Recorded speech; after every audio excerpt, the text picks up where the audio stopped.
원장님, 홍대에서만 30년 가까이 이 방에서 진료를 해오셨잖아요. 그런데 최근에 병원을 이전한다는 소식을 듣고 많은 환자분들이 왜 갑자기? 라는 생각을 하실 것 같아요. 예, 실제로 저한테 많은 환자분들이 축하해 주시기도 했지만 아쉬움을 많이 표하셨고요. 그분들의 마음이 참 저한테 전달이 돼서 너무 감사했습니다. 태어나서 자랐던 그런 고향을 떠나는 느낌이 들기도 했습니다.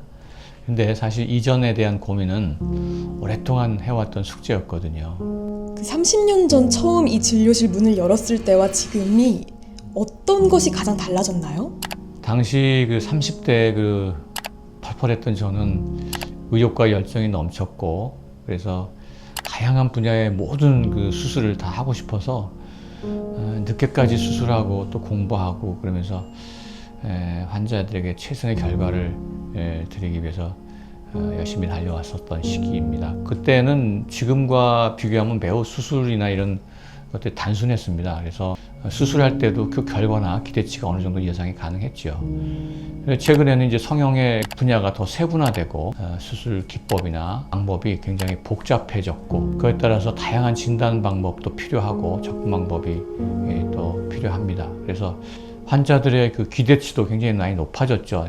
그래서 저에게 오는 분들이 그전에는 단순히 예뻐지려고 이렇게 오시는 분들도 분이 많았던 반면, 최근에는 다른 병원에서 수술 받은 후에 좋지 않았거나 마음에 들지 않고 부작용으로 인해서 몸과 마음이 이제 무너졌던 그런 분들로 서서히 바뀌어가는 상황이었습니다. 제가 이제 수술이 개원하고 한 10년, 20년이 지나면서 그전과는 또 다른 차원의 공부와 연구로 열정을 이어갔는데 종점병원이라는 별명이 붙게 되었습니다. 그래서 저를 찾아오는 분들의 환자들의 그 절박함이 더 커졌고 저희 책임감이 굉장히 두려워질 만큼 그런 커진 상태였습니다. 이 공간에서 가장 많이 마주한 환자분들은 어떤 분들이었나요?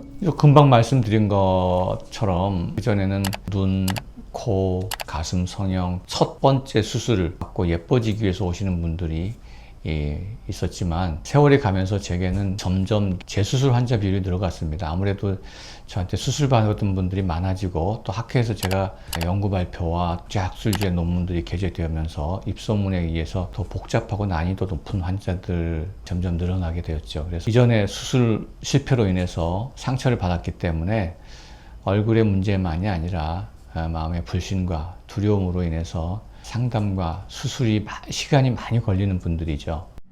그 남들이 기피하는 고난도 코 재수술과 앞턱 근육 올림술을 오랫동안 고집해 오신 특별한 이유가 있을까요?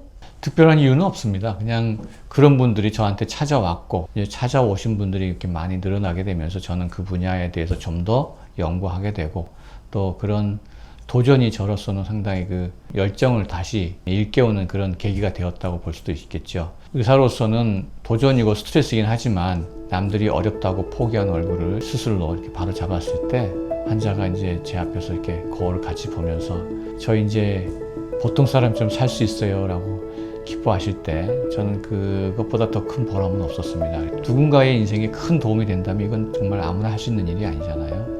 그게 진짜 의사가 할 일이고 의사로서 느낄 수 있는 큰 보람이죠. 원장님, 그럼에도 30년 가까이 지켜온 이 공간을 떠나기로 결심하신 가장 큰 이유는 무엇이었나요? 글쎄요. 이게 사실 제 욕심인가 하는 생각도 들기도 하는데요. 사실 이 홍대 구건석 성형외과는 제 인생에서 어떤 꽃을 피우는 그런 시기였습니다.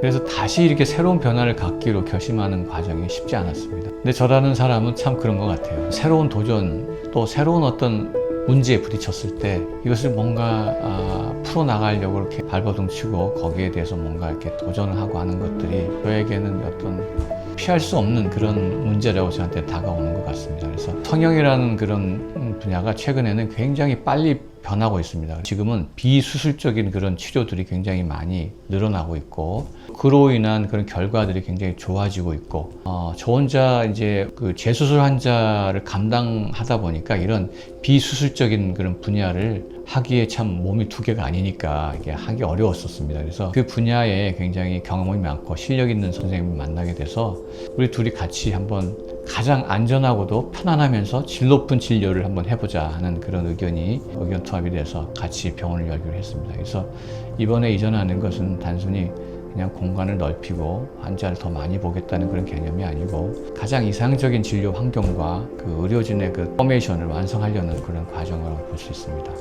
절대 바꾸지 않은 원장님만의 기준이 있을까요? 너무 좀 낯뜨거운 얘기인데요. 사실 저는 그렇게 생각을 합니다. 한 인간으로서 자신에 대한 그리고 의사로서는 사회에 대한 책임감을 중요하다고 생각을 합니다. 요즘 성형이 너무 상품처럼 팔리는데 환자분이 아무리 이걸 해달라 저거 해달라 이렇게 원하지만 결과적으로 그렇게 큰 도움이 안 되거나 그냥 얼굴에 무리가 가거나 또는 위험한 수술이면 저는 단호하게 수술하지 마시라고 말씀드립니다. 안 되는 건 안 된다라고 말씀드리는 게 중요하죠. 또 그리고 저는 환자에게 수술 상담을 할 때 자신의 상태를 정확하게 이해할 수 있도록 그림을 그려가면서 좀 상세하게 설명을 합니다. 이를 토대로 환자가 자신의 상태를 충분히 이해하고 이렇기 때문에 이런 방향으로 수술하는 것이 옳습니다라고 하는 그 수술에 대한 방향도 충분히 이해할 수 있도록 설명하는 것. 그것이 굉장히 중요합니다. 그래서 환자가 자신의 그런 어떤 상황을 이해하고 수술 방향을 의학적인 전문 지식이 없어도 상식적인 수준에서 충분히 이해한다면 자신의 수술에 대한 어떤 결과도 예측할 수가 있고 또 그래야 재수술 확률을 줄일 수가 있습니다. 그래서 저는 저희 병원에 이전을 함으로써 병원의 이름이 바뀌고 또 장소가 바뀌더라도 지금처럼 그냥 하던 방식대로 진료를 할 생각입니다. 그렇다면 새로 시작하는 병원은 환자들에게 어떤 공간이 될까요? 저는 이 병원이 환자들의 공간이어야 된다고 생각을 합니다. 환자들에게 좀 더 안전하고 평안하고 또 질 높은 그런 진료를 받을 수 있는 그런 공간이어야 된다고 생각합니다. 그렇기 때문에 제가 혼자 다 감당하지 못했던 분야, 아쉬웠던 분야들을 젊고 실력 있는 원장님과 함께 같이 함으로써 요즘에 그 트렌드가 되고 있는 예를 들면 피부 관리, 피부 성형, 뿌띠, 그리고 또 줄기세포 그런 non-aggressive한 진료 영역 저의 수술 분야와 함께 컴비네이션을 하면 훨씬 더 안전하고 또 빠른 회복을 줄 수 있고 30년 동안 그려왔던 그림을 새로운 공간에서 시작을 하려고 합니다. 30년 전 처음 이 진료실 문을 열고 개원하던 젊은 구건석 의사에게 지금 한마디를 건넬 수 있다면? 이 말은 저한테 해줄 수도 있고 제 후배나 제 자녀에게 제 자녀가 또 의사의 길을 가고 있으니까 친구에게 얘기를 한다면 성형외과 의사로서 네가 가는 길은 사실 많이 외롭고 또 앞으로 힘들 거다. 그래도 한눈 팔지 말고 지금의 너의 그 열정, 그 양심을 끝까지 지켜라. 내가 그 길을 완주하고 난 다음에는 너 스스로 자신이 굉장히 자랑스럽게 느껴질 수 있을 거다. 그리고 네 곁에는 어느덧 너를 믿어주는 많은 사람들이 너와 함께 할 거다. 참 고생 많았다. 이렇게.